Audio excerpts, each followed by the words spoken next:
At minor hockey games, good sportsmanship is expected on the ice and in the stands. But it's not always the adults leading by example. I've seen parents say inappropriate things or act inappropriately. In the past month, Hockey Edmonton says it's seen more parents losing their cool, alleging verbal abuse of referees and fellow parents. The latest incident got so out of hand, police were called. One group of officials felt threatened and stayed in the referee room, locked the referee room door until police arrived in order to escort them out to their vehicles. He says this month, more than 5 parents were given suspensions.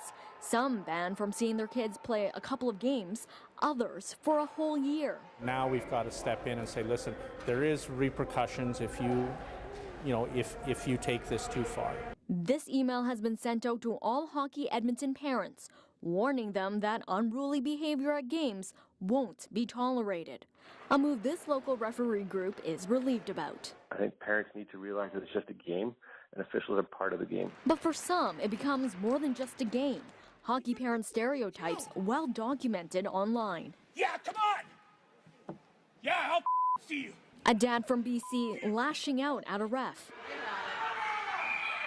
And this dad's so angry, Get the wheels on the he shatters glass. Way to go, Paul! Something like that you never live down. Oh, remember when Paul was broke the glass at such and such arena? This parent says when adults lose their temper, it can hurt their kid.